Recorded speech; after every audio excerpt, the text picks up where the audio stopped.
কুষ্টিয়া ইসলামী বিশ্ববিদ্যালয়ের সহকারী অধ্যাপক আসমা সাদিয়া রুনা হত্যার বিচারের দাবিতে অবুঝ 4 সন্তান নিয়ে সড়কে দাঁড়িয়েছেন রুনার স্বামী ইমতিয়াজ সুলতান। তার দাবি, আসামিদের গ্রেপ্তার ও হত্যাকাণ্ডের তদন্তে পুলিশের ভূমিকা রহস্যজনক। রুনার সন্তানরাও আওয়াজ তুলছেন মা হত্যার বিচার দাবিতে। আয়ের কোনো দায়িত্ব নেই, প্রমাণ করতে হবে আমাকে। ওছি বলে প্রমাণ করেন আপনারা।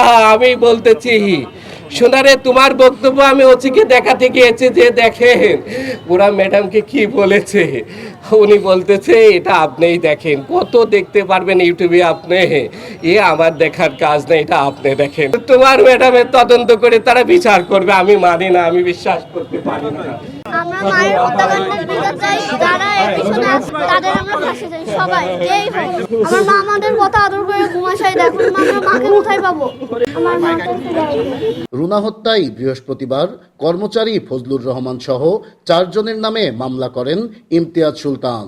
অ্যান্টি স্লিপার টেকনোলজি ও সফট টেক্সচারটাই নরম ঘাসের স্পর্শ, সাপোর্ট গ্রাস ম্যাট, নান্দনিকতার ছোঁয়া। চিকিৎসাধীন কর্মচারী ফজলুর রহমানকে গ্রেপ্তার করলেও এখনও অধরা অন্য আসামিরা। সবার গ্রেপ্তার ও দৃষ্টান্তমূলক শাস্তির দাবিতে শনিবার সকাল 11টায় মানববন্ধন ও বিক্ষোভ করে ইসলামী বিশ্ববিদ্যালয়ের বর্তমান ও প্রাক্তন শিক্ষার্থীরা।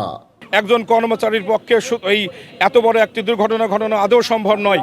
আমরা দেখতে পেয়েছি পত্রপত্রিকার মাধ্যমে 2 জন শিক্ষক এবং একজন কর্মকর্তা তারা এর সাথে প্রত্যক্ষভাবে জড়িত, তাদের নামও আমরা জানতে পেরেছি। আমরা তাদের সুষ্ঠুভাবে সঠিক বিচার দাবি করছি। তিনি শুধু আমাদের শিক্ষিকা ছিলেন না, তিনি 4টি সন্তানের জননী ছিলেন। তার এই মর্মান্তিক মৃত্যুর পিছনের কারণ কখনোই একদিন হতে পারে না।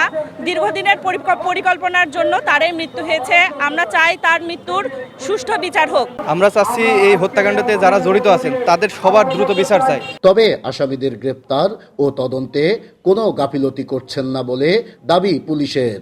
মামলার রেকর্ডের পরে আপনার কোনো আসামি ক্যাম্পাসে ছিল এরকম আমাদের কাছে কোনো তথ্য নাই। মামলার যে বিষয়গুলো আছে আমরা সেগুলো অনুযায়ী আমরা কাজ করতেছি। এখন অসহযোগিতা আমার আসলে এটা জানা নাই যে কি অসহযোগিতা।